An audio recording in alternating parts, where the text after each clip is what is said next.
Hello and welcome to this episode of Star Wars Universe Podcast. Today we are talking about episode 5 of the Book of the Boba Fett. Yeah, this is the Book of Boba Fett. Forgive me, episode 6 of the Book of Mandalorian Fett. And we're going to be doing that with myself, Matthew Fox, and our special guest who I'll talk to you about right after this commercial break we have no control over.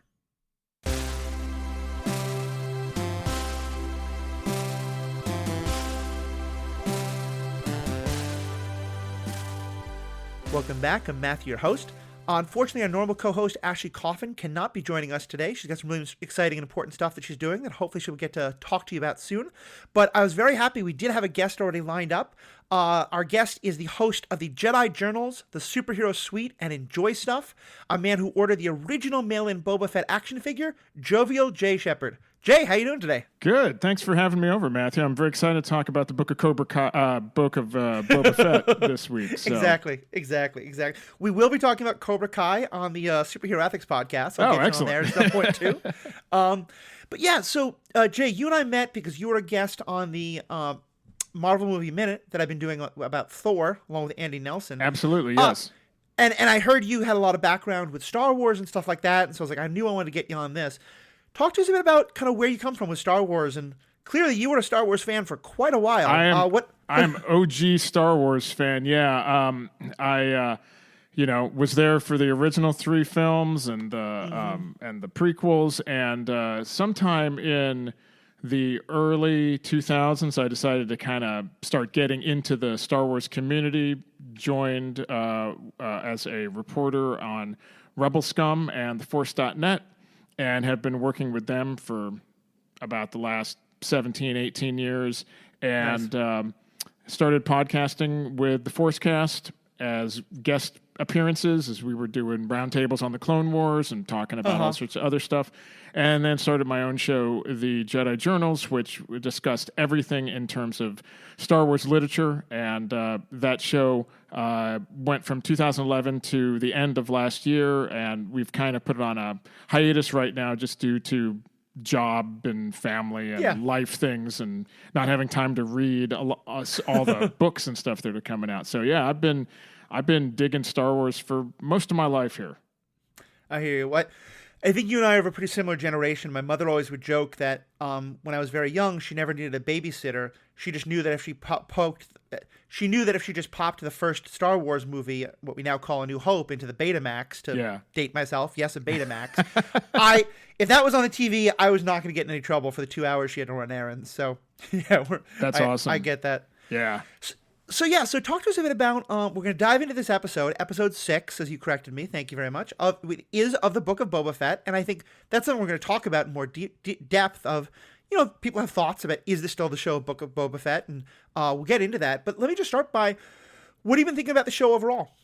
Like, before even we get into this specific episode. So, with this episode and with the previous episode, I'm a little disappointed just in terms of the fact that the main character has not been on the show. I mean, it's called the Book of Boba Fett. And these, if we weren't already getting a Mandalorian series, I would say, these are like backdoor pilot kind of episodes. There's episodes of the normal TV show that you watch where your main characters become the tertiary characters and somebody else takes over because they're going to get a spin-off at some point. That being said, I'm very excited to have been picked to be on this particular episode because the advancements of the expanded universe and moving cartoon elements into the live action realm here that they did this week was just mind-boggling. And I love a good Western, and I thought this was 50% of this was a good Western, space Western in this case. I really loved the Marshall episode of The Mandalorian that we got, what was that, last season, I guess, with Cobb Vanth originally. So, I'm pleasantly surprised at what they're doing, and I'm just surprised overall at I don't know if they're risks. It seems like it might be a risk in terms of alienating fans that don't know what the heck's going on right now, Yeah. And that is why I'm a little sad that Ashley Coffin can't join us, because she's someone who loves the movies and has really enjoyed the live action shows. She hasn't watched any of the animated shows, and so she's been that great perspective of like, okay, is this too much fan service or is it being caught up? So I'm definitely going to enjoy hearing from your fans, like, what do you love, what do you not love? Is it too much? Is it not? But you're right. There's so much from those shows, and it's funny. Just starting on the Western point, like we joke about, like, is this the Book of Boba Fett? Is this the Mandalorian? Honestly, a lot of this felt like the new season of Deadwood that I've been craving, and like I kept thinking, like at the first, I wanted Al Swearingen to show up. And if there's anyone like Al Swearingen in the Star Wars universe, it's Cad Bane. Yeah. So like that's you know. And with W. Earl Brown playing the Weequay bartender, and he was the bartender in Deadwood, right? So it. Is that the same actor? I didn't even put that together. Yeah, he was. I think he was the bartender. He was in Deadwood.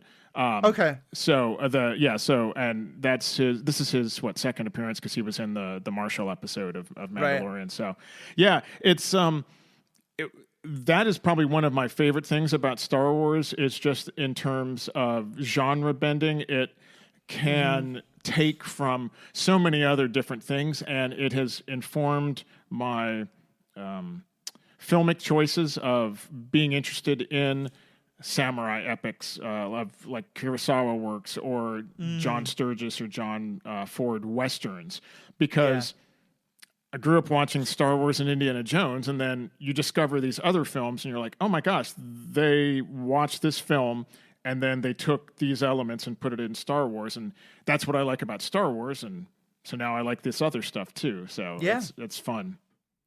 Definitely. Like, I'm not a huge anime fan, but I know for those who are, the Star Wars Visions was so fantastic, like taking this and putting it into that genre as well.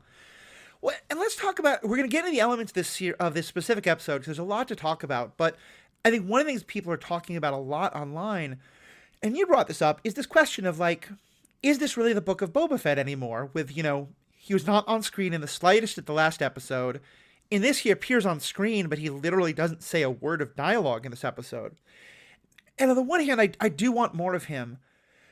I had a feeling, though, and I don't know if you've been feeling this. Have you been watching the Disney Plus Marvel shows? Yeah, absolutely. Yeah, big fan of those.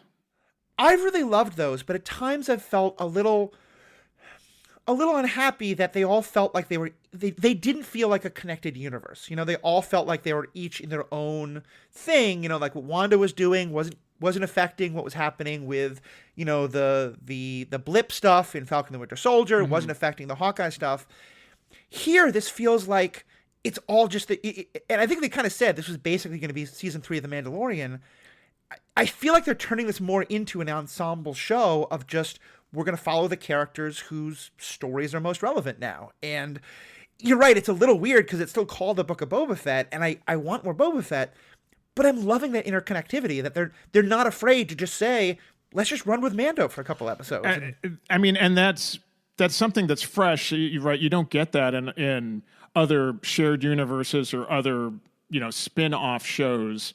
They don't do that, right? The spin-off is to segment the new character that you've spun off. The fact that they are kind of bringing this full circle, I'm also assuming that, the people that are watching the Book of Boba Fett did watch The Mandalorian because, it leads into it. Because if you didn't, you're probably lost. Confused, you're like, why are we watching this other Boba Fett now? That everyone's talking about. I get what you're saying about the Marvel shows, and with the way that Marvel's working their stuff, it does seem like their shows are individual silos to test out and expose people to these new characters before elevating them into the filmic universe, even though it is supposed, even it is all one universe. Here, Lucasfilm has, made their movies recently, and for better for worse, they are now doing stuff in the television realm because that's a more fertile area or lower risk or whatever. And Dave Filoni really just likes playing in the sandbox, and really, I do like the interconnectedness and the getting the chance to see all these various characters interact with one another.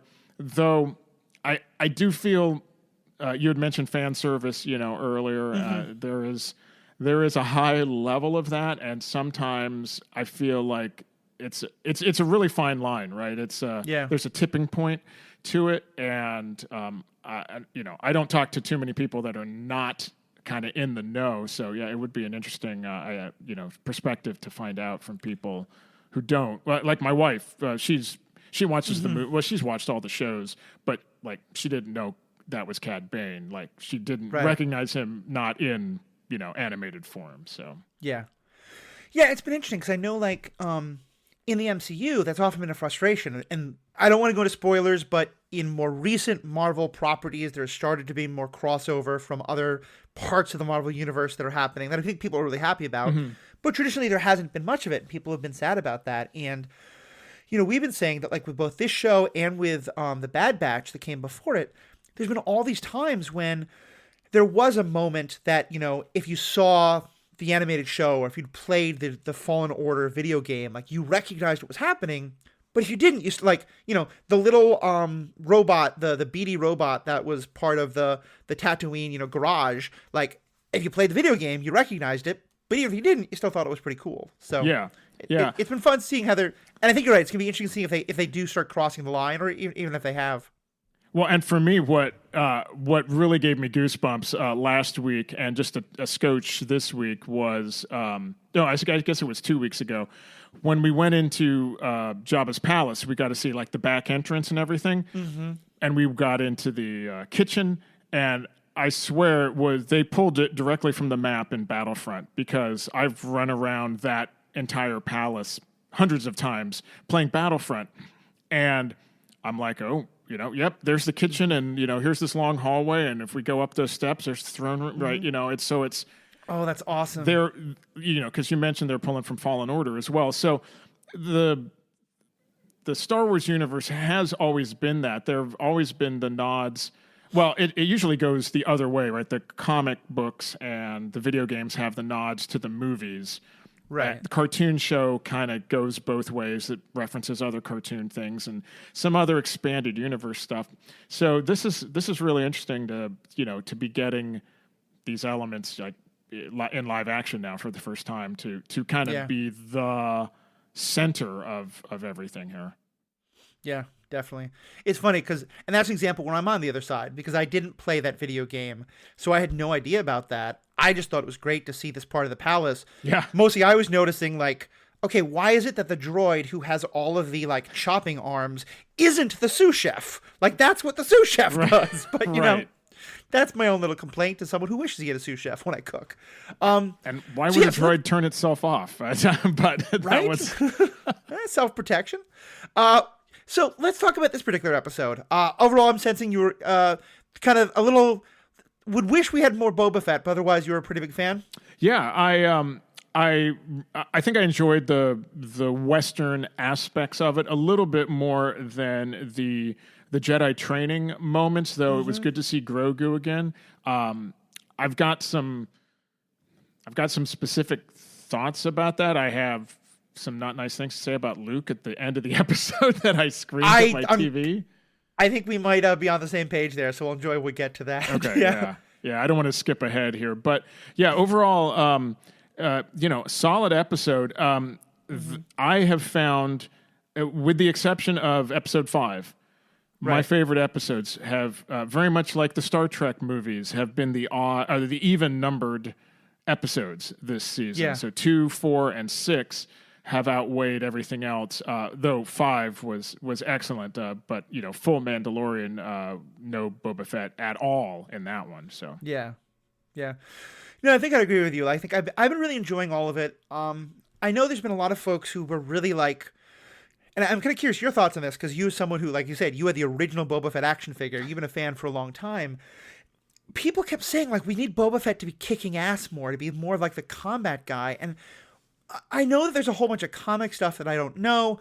I have seen him in the holiday special, which they kind of referenced with the giant creature he's riding, but that's a whole other story. Yeah, and the Mandalorian's gun from the first season is the one from that as well, yeah.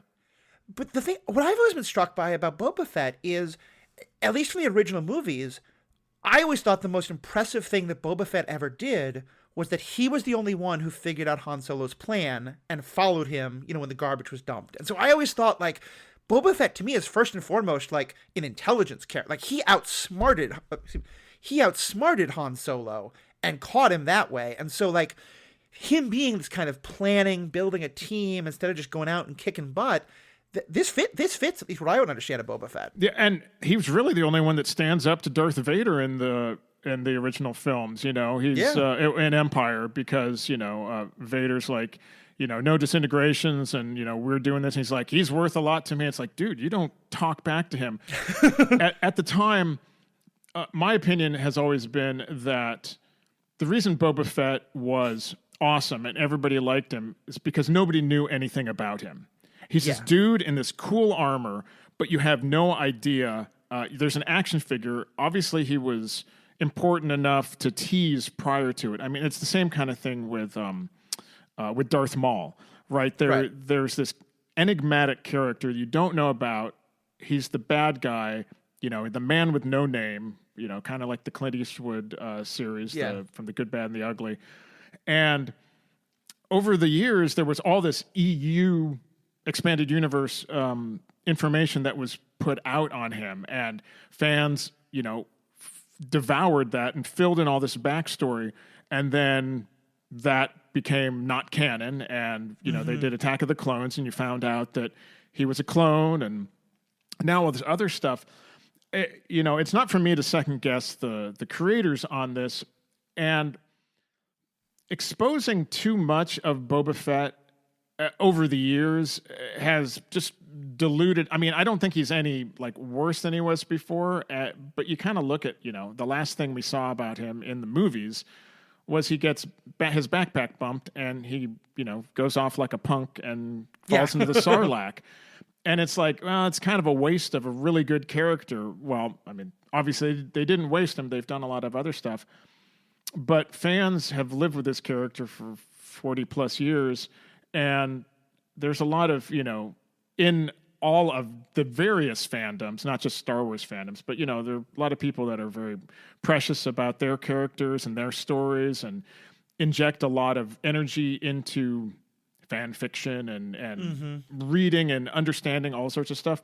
So when something happens in that fan universe, in the official version of the fan universe, that doesn't match with their stories, there's a lot of emotional reaction to that. And I think Boba Fett kind of has fallen into that area in a number of places. But, just with what they're telling here, I don't think that there's anything that's, wrong about what they've shown about him. He's you're right. He is a super smart guy, and they're showing that here. He discovers a different way to do things. Yeah, it's like, okay, well, this wasn't working. I don't want to just be a bounty hunter. Like I don't want to just work for other people. I need to work for myself. Right. Which is, it is going back to the idea of, well, that's what Django did. I mean, Django worked for other people, but it was to meet his own needs, to further his, his life and his lifestyle and stuff. Especially because, like you said, I mean, he was the one who was willing to stand up to Darth Vader. That wound up not working out for him very well. Like he was able to get what he needed, but then he got kind of attached to Jabba and then sent off to the Sarlacc pit. And obviously that did not work out well. And the physics of jetpacks we can discuss at a different point. But I think that's a really good point. I think you're right that like when a character is kind of a blank slate, we can put a lot onto them. Which and people become attached to that, right? When there's no reason to assume that that's what it happens to be, just even though it seems like that from all the evidence, until there's something on screen. Like, when somebody dies in a movie or TV show, right? They're not dead until you see the body. Yeah. And even then, we're not sure. As with one Cobb Vanth that we'll definitely be discussing. But let's actually then transition to, because I feel like this show has three real parts, or kind of 2.5. There's Cobb Vanth and all the stuff about him and the town and will they get involved, and then Cad Bane coming in at the end, and then there's all the stuff that happens on the planet where Luke is trying to set up the school with Ahsoka and the Mando and Grogu and Luke. Right. And since Luke is also a character that it seems people have had some thoughts about and some thoughts about whether these are good or bad impressions of, and we're not going to get into the Last Jedi conversation here, although I know, people know I'm a fan of it, other people aren't, and that's totally fine. But what was kind of your let's just kind of dive into what happens here on this planet. What was kind of your feeling about let's actually just start with Mando and Ahsoka. So Ahsoka showing up was a surprise. I was not expecting that. Always good to see Rosario Dawson, though I always have the tickle in my head where I'm like, it would be nice to see how Ashley Eckstein would have done this, because that was Ahsoka to me for 7 seasons of the Clone Wars. That's the voice actress who played her in the Clone Wars. Correct. Yeah. Yeah. And she's just a lovely person. If anyone's ever met her at a convention, she's so personable, and she's a good voice actor, and I think she could have worked it out here. I felt like there was some spinning of wheels in that, it just in the fact that Din Djarin shows up and he's just waiting, and then he's like, I want to see Grogu, and she's like, sure, but then kind of distracts him to, well, are you really seeing him or for you? And he's like, hey, Right. I just really want to give him this, and she gives the Mandalorian a number of things to think about, and I was almost thinking that we were going to get. You brought up The Last Jedi. I thought we were going to get a moment where she takes the bag that he gave her and just kind of tosses it over her shoulder, like Luke did with the lightsaber in Last Jedi. Okay, it doesn't really matter, but she's a much more respectful character than that. It was an interesting interaction due to their past, but it just didn't seem. It seemed like there was more screen time, but not much was happening in that interaction there. I felt like we could have trimmed that, and that is, I guess, my thought overall with some of the training stuff. It felt a little more padding in this particular episode. Yeah, I definitely think that's true, and I had so many mixed feelings on this, and I'm kind of just like going to dump it all out, and then we can make it apart bit by bit. Yeah, rummage through it. I'll say one thing is, like you, I was a huge Ahsoka fan.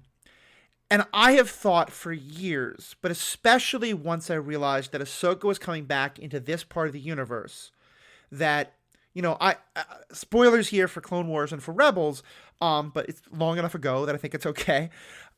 To me, one of the most powerful moments of all of the animated is how hard Ahsoka holds on to the goodness that is in Anakin.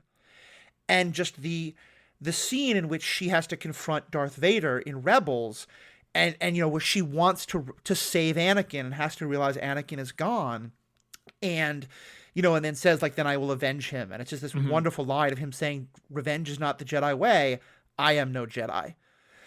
And I at one point I got fixated on, I need the moment when Ahsoka realizes that Anakin turned back to the good side before he died, and that it was his own son who did that. Yeah. And so, on the one hand, like, getting to see her and Luke was so powerful to me, and her just that throwaway line of, like, I'm a longtime friend of the family. Yeah. Like, I got chills hearing that. But it also felt so. It's like, okay, you're telling us these two characters are connected now.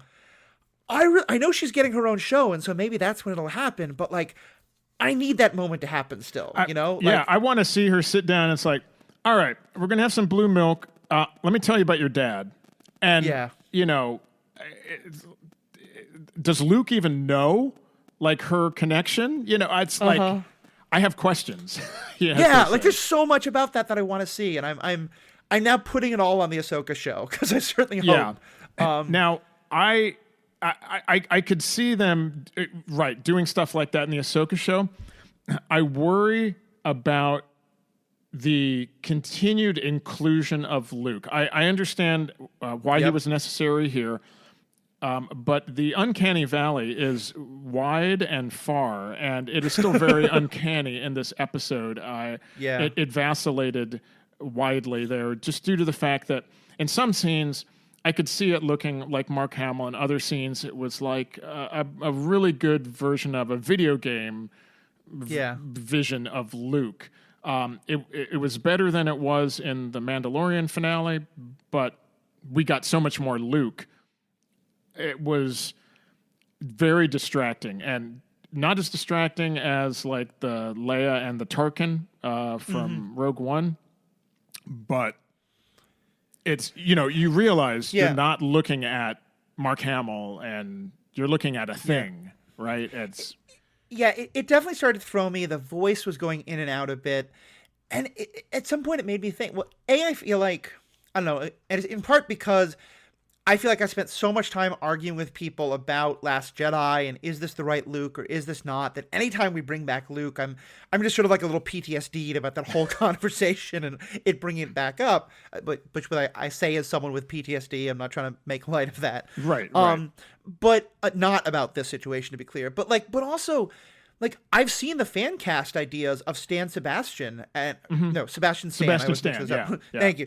Sebastian Stan, like, at this point, if you're going to make him that much of a character, why not just cast someone like that? Right. Like, I think you could do that. At that point, find a good lookalike and give them a little bit of makeup or maybe a little digital touch up. Speaking of Sebastian Stan, I checked out the first episode of Pam and Tommy, and I cannot believe how much that he and Lily James look like Pam and Tommy. It's they did a really good job. And as far as I know, there's no digital touch-up, right? It's just makeup and attitude.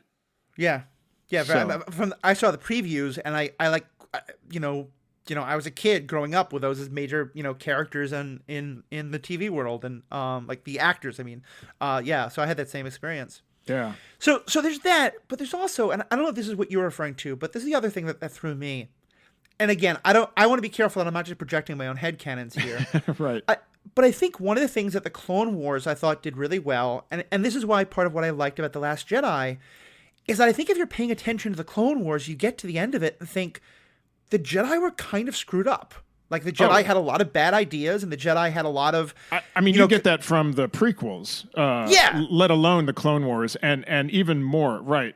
I used to think the Jedi, from the original trilogy, I thought the Jedi were this cool sect of, like, warrior priests, whatever. Yeah. And like, they had it all going for them. Then Lucas introduces the prequels, which I enjoy thoroughly in various ways, and the Clone Wars. And you find out, boy, they were like the worst managers and like just so short-sighted. And it wasn't like, it was kind of hubris, but it was really like they just weren't paying attention to the big picture, right? They were like micromanaging stuff. My academic background from a different part of my life is in religion and religious history and theology. And like, there's a long history of when the religious leadership sort of like stops remembering that its job is to sort of help point people towards the divinity and just thinks that it's the divinity itself. And that's, I think, the Jedi perfectly. Well, the point of that being, I felt like one of the messages that comes through loud and clear is telling people not to have attachments while also telling them to have compassion. It doesn't work. It's a bad idea. Yeah. And the things that I saw in this particular episode that I was going to say I disagree with, but I don't. They have to do the things that the things that I recognize that they're doing with the character. They have to do because, of course, this takes place after Return of the Jedi and before The Force Awakens and The Last Jedi. Right. So we've got Luke has to run his path that we already know he's going to do.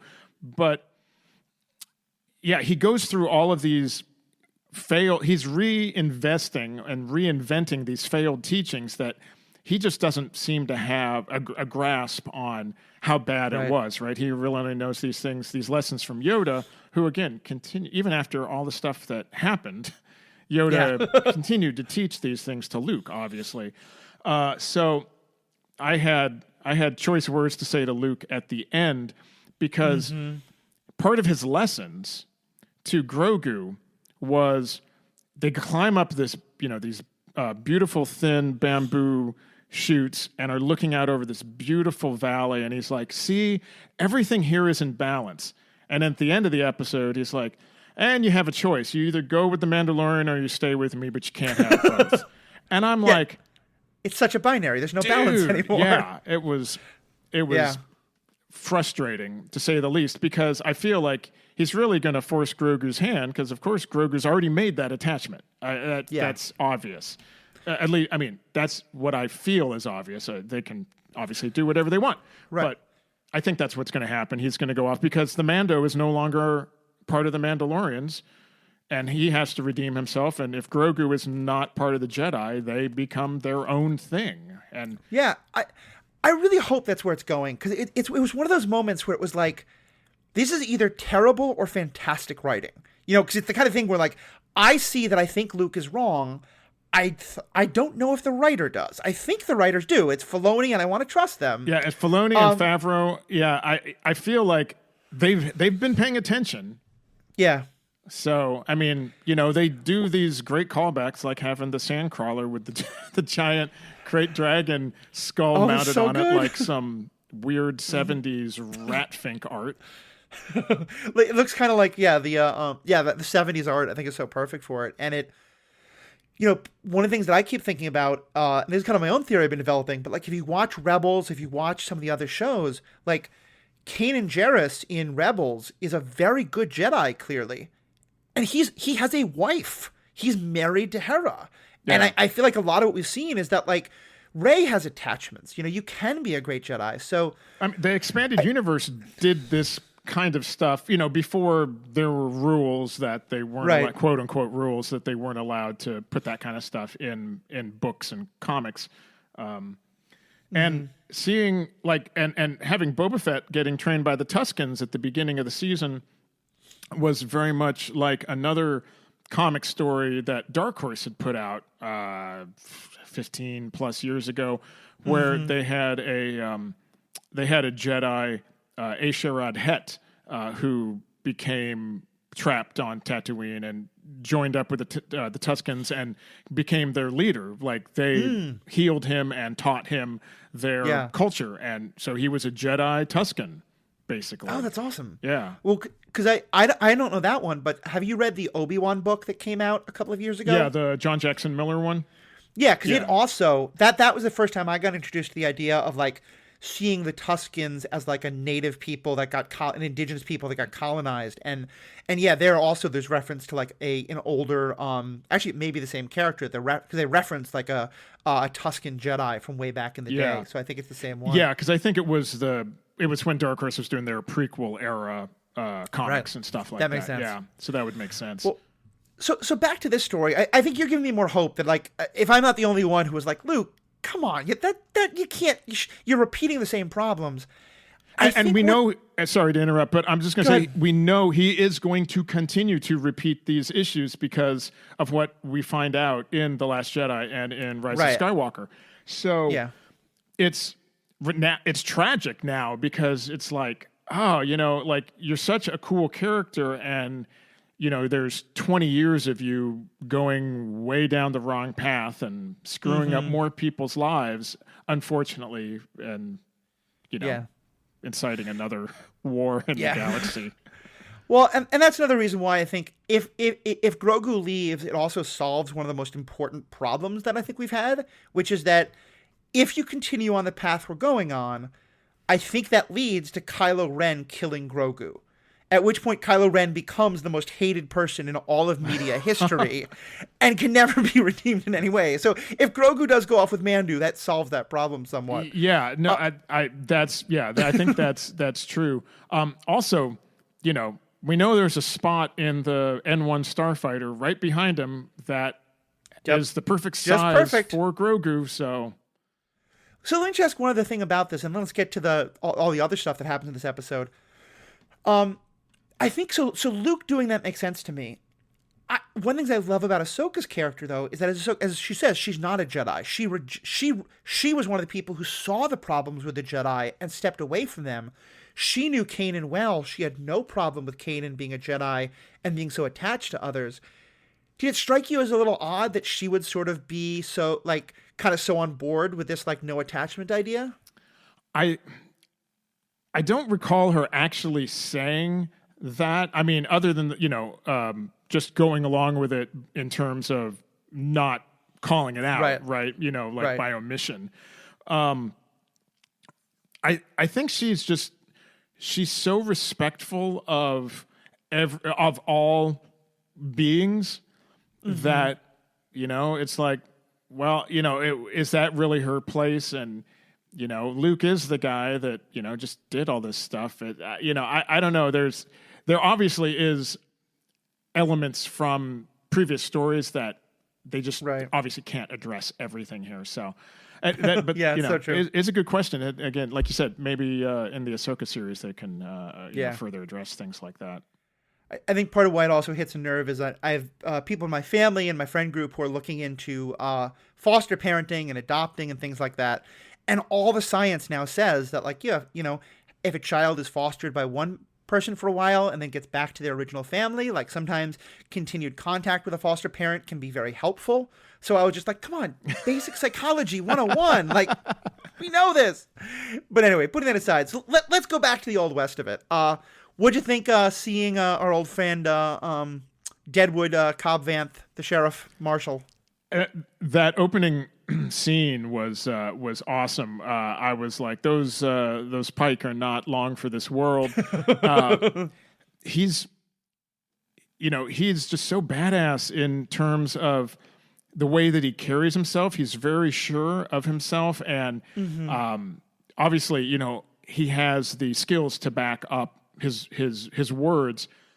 Right. By the time we get to the end, you know, obviously I'm very fearful of what's going to happen to him. You know, there was palpable tension in the ending scenes, but in the middle there, where he's ended up talking to the Mando, he's like, you know, things are fine as long as I'm in charge. And basically, I'm thinking the same thing that Din was telling him. It's like, what happens when you're not in charge anymore? You know, there are larger problems, and we have to, you know, work together to solve them, even if it's not your problem now. I mean, it's, wow, what a great parable for the 21st century at the time that we're living in. So here, true. So. Yeah, and remember that was a theme that came up so often in the Clone Wars and in Rebels, was people who'd be like, oh, all this, like the Civil War or the Clone Wars, that's not our problem yet. And the idea was always like, it's going to come to you. It's you can't hide out here forever. Yeah, definitely. Yeah, I love that whole first scene. I love the way, like, think it through is kind of his little tagline. It's his version of, you know, do you feel lucky, punk? Yeah. It had that very, like... I'm waiting to see the memes pop up this week with that. In the same way that I can bring in dead, I can bring in cold. Or I bring in hot and bring in cold. Bring in warm or in cold. Yeah, exactly. Yeah, I think that's true. And I also just... There was a moment where you had a moment of like, wait, is he going to keep the spice? That I don't know much about this character, so maybe he is. And then he dumps it out, and you're like, okay, that's exactly the hero character that I think you are right now. Right, and the use of the spice in here, it's just, I find it also just humorous because, you know, we had the big release of Dune last year. The new version of Dune, obviously Dune has been, I think, in a lot of people's thoughts in the discussion of spice throughout the history of Star Wars and things like that. But, you know, getting to see it very much the same way that it's represented in that movie now is this, you know, orangish, glittery substance that can affect people however it affects people. But I totally respect him. It's like, you know, hey, you guys can peddle your drugs wherever else you want to. You know, Mos Eisley is a horrible place, just not here. And it's like he has got that area buttoned up, and I will be very upset if he is not surviving to come back again. Agreed. Yeah, I'd be very sad if he dies. Though what I also love about it is, you know, it's one of those great things you do of you establish how badass someone is, so that when someone else comes along and defeats them, they're even more badass. Like Cad Bane was always such an interesting character to me in the Clone Wars because, like, you know, the first seasons are a lot of fun. They have some really bad episodes. I could really stand to never hear Roger like ever again in my life. Season, anywhere, yeah. And yet, anytime Cad Bane shows up, it feels like he's in another show because he is so menacing and so... And I remember thinking, like, there's no way you could do that live action. They nailed Cad Bane live, and just like having it be the brim of his hat, and he only looks up at the very end.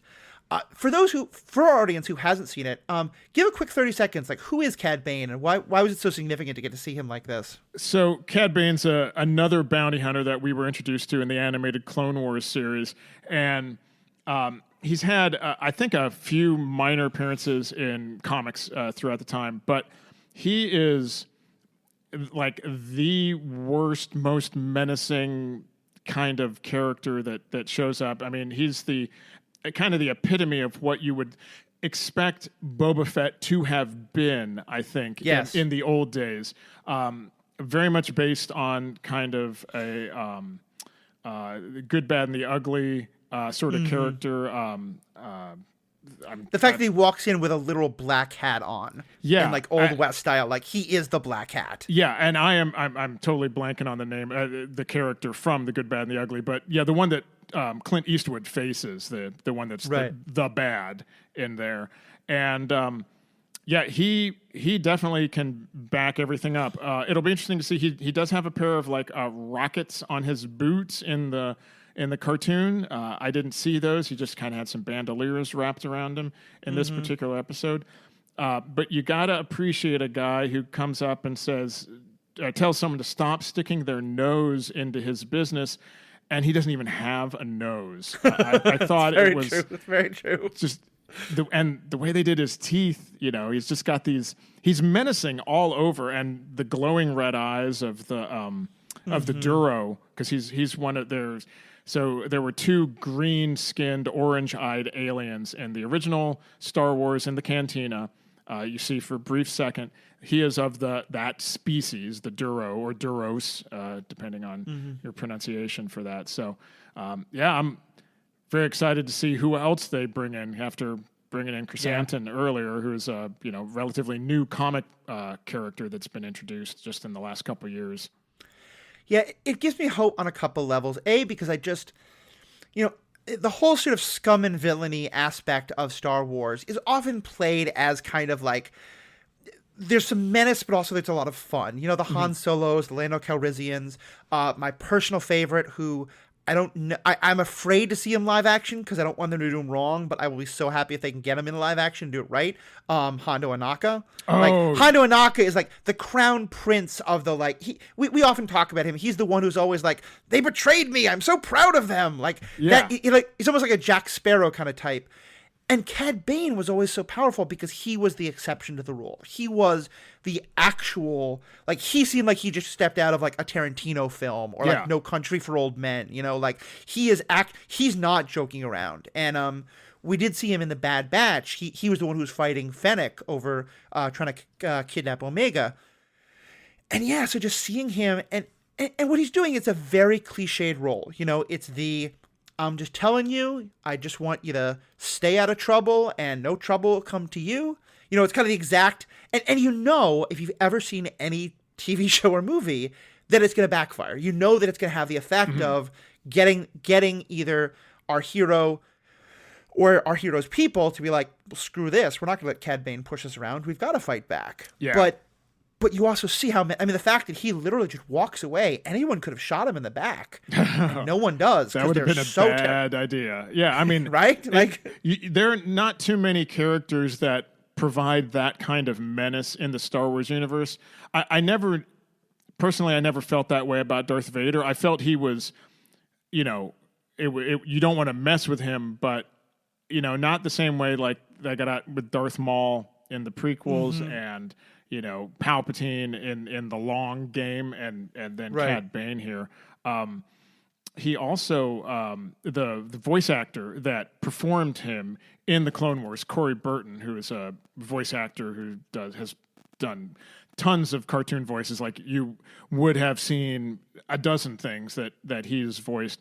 He also does the voice here. He was credited in this particular episode, and introducing that very low register, slightly, I detect like a slight Southern drawl to his words, as if he's from down on the bayou or something, and it's just, he just savors all the syllables there. It's great. That's such a good way of putting it. It's that, yeah, 'cause it doesn't quite sound Southern, but it's a draw. And it's the voice of someone who's in absolutely no hurry because he knows that you're going to wait on his words. Yeah. Like, Yeah. there is never, I don't think there's ever been a moment, even when he's being, like, his plans are thwarted, where I don't feel like Cad Bane is completely in control of what's happening around him. Yeah. And like you said earlier, showing us how capable Cobb Vanth is and how cool he plays it, to have him then be bested by this guy who really didn't do anything. He just walked in, stood there, said his piece, and then shot 2 people. The second one, that honestly, I think that was a bad pick for the deputy. Deputy, yeah. He was not good at following orders. And it's one of those things where, like, we talk about tropes and cliches because often they're kind of dull. Like, we've seen it a bunch of times. From the minute the deputy comes out, I don't think there's any doubt in anyone's mind of what's going to happen. The deputy is going to jump the gun, and it's going to wind up getting both him and Cobb in real trouble. Yeah. And yet still, the tension of it and the, like, edge of your seatness was perfectly done. Well, and I mean, with Filoni being a student of film and of Star Wars and Favreau as well, I'm sure they're both well versed in Hitchcock's rule, of you show the danger, you show the bomb under the table, and then you just have the characters talk for 5 minutes, and that is suspense. Right, that is you setting up the stakes and then going, all right, well, now we're just going to pay attention to some other stuff. And when the audience can't think of anything other than there's a bomb under the table, right, which actually reminds me of an actual bomb under the table, which felt like a reference to one of my favorite films, The Untouchables, when the 2 Pike brought in the container. I got that same reference. To blow up the casino there. Yeah. It really, because because that scene in The Untouchables, part of what it's about is the idea of, like, you cannot stop Capone. If the Capone crime family wants to do damage, you're not going to be able to stop them. And it's the syndicate just kind of showing, like, nothing is safe. Nothing is untouchable. Exactly, right. And they don't have a line that they won't cross. Yeah. Yeah. And which upsets me too, because 2 things. One, Jennifer Beals felt like we barely got anything, so hopefully she's not dead. But also they didn't show him in this episode, but hopefully Max Rebo wasn't in there, because this will be the second explosion he'll have survived. You hope so.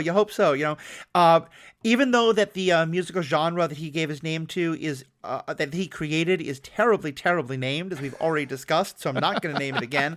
But he is a great character. We love ourselves some Max Rebo. Although apparently he's a snitch in one of the comic book stories. I haven't dived into that. Yeah, he's a dirty rat. A couple of the last things I want to touch on. First, although I'm sad we're not getting more Boba, because I do still love him as a character and I want to see more of him. One of my complaints about the first 4 episodes is that I felt like Fennec Shand was very much in the background. Mm-hmm. And so getting to see her really get to shine, and it's one of those things where it's like, do you do what you're supposed to do because of who the star is, or do you do what makes sense for the story? In terms of the story, this felt right in that, like, Boba is in control, but Fennec is his consigliere, and she's a wartime consigliere, very much so. Yeah. We're at wartime, and so he's like, I'm going to step back, I'm going to let her run the show, and it really shows her expertise. And so I did, like, again, it was that, like, yeah, I love Tamora Morrison, I want to see him do more, but it didn't feel like there was an artificial reason why he was shutting up. Like, in the story, it was great to see her shine. Yeah. And I felt like, he would just sit and watch. Yeah, I totally agree with that. I feel like, I mean, and anything that I can see Ming-Na in, I was a huge fan of her in Agents of S.H.I.E.L.D., and I've been a fan of her in a number of other things previous. So, you're right, it does make sense, and everything in Star Wars should be driven for the story, contrary to what the internet thinks. I know it's cool, and you want to see your favorite characters have their moments, and sit around sipping on mint juleps, talking about the Clone Wars and stuff like that. But you can't have that all the time, and it totally makes sense. And I'm fine if Boba is if he's the crime lord sitting in the background running things. The the first scene that we saw of him in the end of The Mandalorian, really put him in that Conan pose where, he's the king, kind of sitting back, and you run your generals out and you have them do what they need to do. This is a long stretch, but did you ever watch the old Justice League animated TV show, the one that kind of was a continuation of the Batman the Animated Series? Oh, yeah. My kids and I really enjoyed that when it was coming out. Justice League United, I think, or something like that. Yeah, Unlimited, something like that. Unlimited, that was it, yeah. One thing I love about that is that they were very, and granted, you can do this with animation because you don't have a bunch of actors sitting around set waiting to do something. But, if there's a story that involves the Martian, I can't remember his name. John Jones? If you have a story that involves John Jones, the Martian, the Martian Manhunter, that's it. You can just go off, and if Batman and Superman and Wonder Woman don't appear for a couple of episodes, that's fine. Yeah. And I kind of love the idea that maybe they'll just start calling it Life Below the Radar Screen in After the Jedi. Like, that's a terrible name for a TV show, but it'll be like, we're going to follow Boba doing a couple things, and then we're going to go off and do this, and then we're going to, follow this traffic cop who flies an X-Wing because he's played by Paul Sun-Young Lee, who's that's going to be a movie about fighter pilots, where they're not just doing traffic cop stuff. And it becomes more what it is now, what it's turning into, I guess. It's not a Boba Fett centered show. It's not a Mandalorian centered show. It's an ensemble, which, like Deadwood or The Sopranos or, Breaking Bad, we don't necessarily follow the main character all the time, right? You go off and you tell other characters' stories. And even in your spin-offs, you focus on characters from the original series sometimes, So I think it's an interesting way for them to play it and to get kind of the best of all worlds, right? You get your chances to do the Western and the samurai epic with the lightsaber fights, but also you get your gunfights and your space battles and your bounty hunting. It's just this mix of things, and whatever they call the show, I'm going to watch it. Though it does kind of, make you wonder, what are they going to do then for an Ahsoka show? Is it really going to be an Ahsoka show, or is it more Obi-Wan show? Is it? Well, I think we know the Obi-Wan show is going to be more than just Obi-Wan hanging out, right? We've heard some rumors about other actors and stuff that are going to be in that. So talk about a time where I wish the voice actor Matt Lautner was doing that instead of Mr. Haydenson coming back. But that's my own cross to bear. That'll be interesting to see what they do, but also that's very exciting to involve the original actor or the more recent actor in that. If nothing else, with the Obi-Wan show, and we're kind of on a tangent here, so we can start wrapping up. My other big complaint about this so far is that I was so excited to see more of the Tuskens. And so for them to just be killed, and granted, they gave it to us as, because at first I was like, this is just Dances with Wolves. And then once he realized, no, the whole point is that Boba screwed up by getting them all in trouble. Like, I like that story beat. But I am a little unsatisfied that we haven't gotten more of the Tuskens, and I don't know if there's going to be a scene where he kind of rallies the Tuskens to help them as part of this big battle we're building to. But if nothing else, I certainly think we're going to get a lot more of them in either the Kenobi or probably in the Kenobi show. So yeah, we'll see where that goes. 2 episodes ago when he was, or when Fennec Shand was suggesting that they get more muscle, part of me, for a split second before I realized, oh yeah, they're probably going to go for the Mandalorian, was, oh, I wonder if they're going to bring, another tribe in, as, which unfortunately, I think if they did do that with the kind of the heavy hitters that you see, of course, they would end up just being fodder, which is reducing the role of the Tusken species or characters on the show. They've already built them up as more important than just being that, and really kind of have already shown that with the train episode. So you kind of lose if the whole point is that Boba realizes that he got them killed by overstating what he thought he could do. Yeah, if he just rounds them up to be cannon fodder, it completely undoes that. So they kind of can't be at that for this. But that's why I hope we'll get to see them in another show. But I think they were the learning curve for him to be in this new position, because now when he invites the mods in, or Chrysanthemum, or The Mandalorian. He is aware, and hopefully is making them aware of the risks that he has with this. And, hopefully will understand that when he pushes, right, he knows that there is a chance that they will get pushed back, and there will be people that die, and I'm sure there will be people that die, and it's probably going to be the mods at this point. But that's the growth that we're getting for this character, which is unexpected. This is not where I thought we would be seeing the story go, but I'm kind of down for 30 to 50 minutes of Star Wars every week. It's whatever. That's great. Yeah, I'm loving it. Yeah. All right. Well, so any other? I have two last questions for you. But first, any other last points you wanted to comment on, or things we hadn't gotten to touch on? No, not really. I mean, other than just like the fact that we lost all these interesting characters potentially in the bombing of the Cantina gambling casino that we didn't really get to explore. But of course, they've been doing flashbacks now, so who knows? We probably will get some other stuff there, and I'm just looking forward to seeing where they go with this. It's one of those shows. There are some episodic shows where they really intrigue me, and I do want to figure out where they're going. And here, I'm just kind of sitting back and not wasting too much of my brain on it, because not that I would get wrapped up in what my idea was and thinking that's how it should go, but I just am letting it wash over me rather than expending a lot of my energy on it. I want to talk to people about it and discuss it and say, hey, this was cool, and I wish they had done that, but whatever else they've got, just keep bringing it.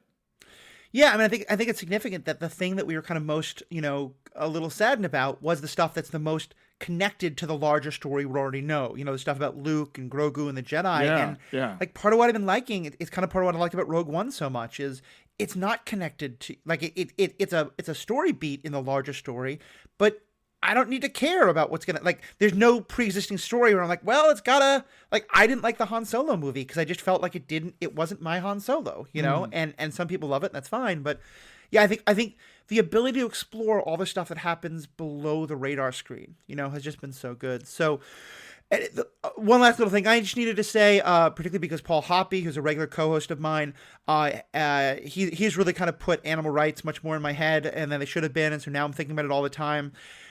Luke, like, picking up all those frogs and then just dropping them out of nowhere. Like, come on, be nicer to the wildlife. Like, you're preventing Grogu from eating them, great. But still, like, they only have one eye. They've got a tough enough life already. Yeah, I mean, he wasn't touching them, right? He wasn't rubbing their mucus off of them so they could get infections and stuff. So, yeah, but that was not great. And jumping on the backs of the water buffalo or whatever, too. Yeah. Well, so here's my last two questions. In this big battle scene we're going to get, is Boba Fett going to be riding a Rancor, and will Danny Trejo show up somehow? Oh, boy. And he's just, like, I'm sure he's got a character name. He is just Danny Trejo. That's just, there's nothing, he will never be anything else to me but Danny Trejo. Yeah. Oh, I'm surprised he hasn't been named after a knife of some kind, like his name's not Vibroblade or something like that. That'd be so good. Boy, you know what? I was thinking that he was going to go back and get a bantha. I kind of in the last 2 weeks I've forgotten about the Rancor. Yeah, I think that would be awesome. And given the fact that they did canonically mention the Night Sisters riding the Rancors on their home planet, which was an expanded universe story beat from way long ago, way back in the 90s. Right. Yeah, that sounds great. I'm all for that. Yeah, like, on the one hand, I feel like it hasn't really been earned. We haven't seen him, like, we haven't gotten, like, the Mandalorian with the blurg type thing. Yeah. But, like, hey, maybe that's why Boba Fett hasn't been doing much the last two episodes. Right. He's been training. Yeah. He's been learning about these emotionally complex creatures that are banthas. So whatever. Okay. Exactly. All right. Well, Jay, thank you so much. You're the perfect guest for this. I'm so glad we got to talk about this. For folks who are excited about what you've got to say and they want to find more of it, where can they find more of your writings or podcasting?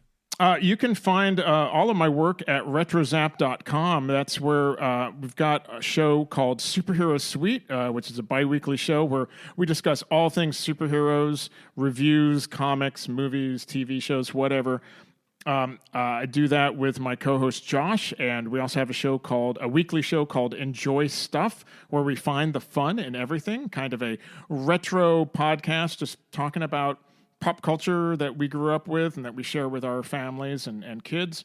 And coming back in just a few weeks here, we will have Scarlet Velocity, which is a Flash podcast that is continuing to follow the eighth season of the Flash here. We've been on hiatus for so long now. I don't even know where we are with that. And I also do some written stuff over there as well. Do a Sci-Fi Saturdays write-up each week, just following an iconic science fiction film, doing a little review of that. And MC Location Scout, which charts all of the filming locations of the Marvel Cinematic Universe films and TV shows. So if you want to know where anything was filmed, mclocationscout.com. Yeah, that resource was a big part of what we talked with you about when we got you on the Marvel Movie Minute. It is such a great resource. I definitely enjoy checking it out. I definitely want to listen to your Enjoy Things podcast because I know I'm part of this sometimes, but I do feel like there's such a, saying you like something isn't interesting, and so you have to have a take. You have to be edgy. You have to say, and sometimes we can just enjoy things. And it's okay not to enjoy everything. And on our recent episode, we were talking about the Matrix films, and our ideas of why we liked or didn't like parts of them, but that there's something in everything to enjoy and just share with your friends. Definitely. Well, thank you so much, Sure. folks. Definitely check out what Jay's got to say, and definitely check out Jay's podcasts and writings. Of course, if you want to hear more about what I'm doing, go to theethicalpanda.com. There you'll find this podcast and all the episodes of the Superhero Ethics podcast and the other things I do. Of course, there is also a great way to give us feedback. What do you think of this episode? Are you really liking the way Luke's training Grogu? Did some of it not quite work for you? Let us know what you have to say. You can find us on Facebook, on Twitter. You can email us, use the contact form, whatever you want to do. So I have myself, Jay. Thank you all so much for being a great audience. Thank you for tuning in, and have a great day.